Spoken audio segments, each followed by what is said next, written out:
بسم اللہ الرحمن الرحیم۔ السلام علیکم ناظرین۔ بالا فواد مصر کی ایک مشہور اداکارہ تھیں۔ وہ اپنے بارے میں بتاتی ہیں کہ بچپن میں میرے اندر شرم و حیا بہت زیادہ تھی۔ مجھے دین پر چلنے کا بھی بہت شوق تھا۔ میں اسکول کے علاوہ باقی وقت گھر پر ہی گزارتی تھی، مگر وقت کے ساتھ ساتھ شیطان اور دنیا کی چمک دھمک نے مجھے گمراہ کر دیا۔ میں اداکاری کے میدان میں چلی گئی اور فلموں اور ڈراموں کے ذریعے معاشرے کے نوجوان نسل کی گمراہی کا سبب بننے لگی۔ میں دنیا بھر میں مشہور ہو گئی اور میری شادی ایک بڑے کاروباری شخص سے ہو گئی۔ یہ اس وقت کی بات ہے جب میرے ہاں بچے کی پیدائش متوقع تھی۔ میں شدید علیل ہو گئی۔ ولادت سے پہلے ڈاکٹروں نے مجھے 3 دن تک مصنوعی سانسیں دیں۔ میرے جسم سے اتنا زیادہ خون بہہ گیا کہ میری جان خطرے میں پڑ گئی اور میرا بڑا آپریشن کرنا پڑا۔ آپریشن کے بعد میری دائیں ٹانگ میں شدید سوجن اور درد ہونے لگا اور اس کا رنگ بدل گیا۔ ڈاکٹروں نے بتایا کہ مجھے جلتا جیسی خطرناک بیماری ہو چکی ہے اور میری دائیں ٹانگ کاٹنی پڑے گی۔ اس وقت میرے دل کی دنیا ہل گئی۔ میرے ضمیر نے مجھے جھنجھوڑا، اللہ تعالیٰ تم سے ناراض ہے۔ جب تک تم بے حیائی کے کام نہیں چھوڑو گی شفا نہیں ملے گی۔ میں گھبرا گئی کیونکہ میں اداکاری سے بہت محبت کرتی تھی۔ میں سمجھتی تھی کہ اداکاری کے بغیر میری زندگی ادھوری ہے، مگر پھر بھی کچھ افاقہ ہوا اور میں گھر آ گئی۔ مکمل صحتیابی کے بعد میں نے مصنوعی ٹانگ لگوائی اور دوبارہ اداکاری شروع کر دی، مگر افسوس بیماری اب میری بائیں ٹانگ تک پہنچ چکی تھی۔ تکلیف مزید بڑھ گئی۔ علاج تو ہوا لیکن بہتری نہ آئی۔ ایک دن میری حالت ایسی ہو گئی کہ سانسیں اکھڑنے لگیں۔ مجھے کوئی دکھائی نہ دیا اور صرف اتنا سنائی دیا کہ کوئی عزیز کہہ رہا تھا کہ لا الہ الا اللہ پڑھو، تم آخری سانسیں لے رہی ہو۔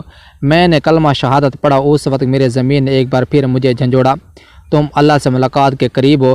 کیا تم اس کے حضور وہ اعمال پیش کرو گی جو ساری عمر تم نے کیے؟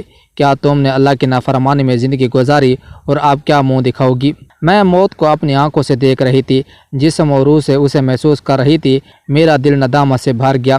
میں نے سچے دل سے توبہ کی اور اللہ سے معافی مانگی۔ اسی لمحے میری سانس بحال ہو گئی۔ میں نے آنکھیں کھولی اور اپنے ارد گرد کے لوگوں کو پہچاننے لگی۔ سب کی آنکھوں میں آنسو تھے۔ میرے شوہر اور والد رو رہے تھے۔ میری والدہ کونے میں کھڑی رو رو کر دعائیں مانگ رہی تھی۔ میں نے کمزور سی آواز میں ڈاکٹر سے پوچھا کیا ہوا ہے؟ اس نے جواب دیا، اپنے رب کا شکر ادا کرو، تمہیں اللہ تعالیٰ نئی زندگی عطا کی ہے۔ میں نے آنکھیں بند کر کے گہرے غور و فکر میں ڈوب گئی۔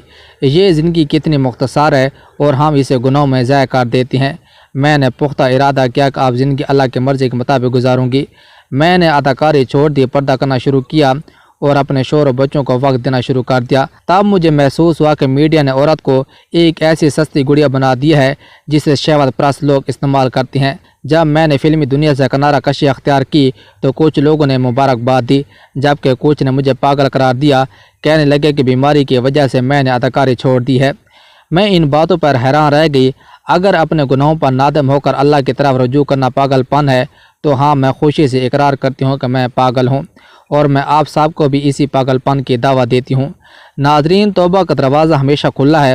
اللہ تعالیٰ فرماتا ہے کہ بندہ اگر گناہ کے بعد سچے دل سے توبہ کرے اور معافی مانگے تو میں اسے معاف کر دیتا ہوں۔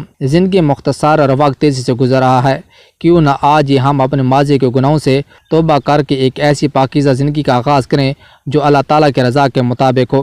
اوکے دوستو، امید ہے آپ کو یہ ویڈیو اچھی لگی۔ اگر اچھی لگے چینل کو سبسکرائب کریں، بیل کا گلاس دبائیں تاکہ ہر آنے والی ویڈیو کی نوٹیفیکیشن آپ تک پہنچ سکے۔ خدا حافظ۔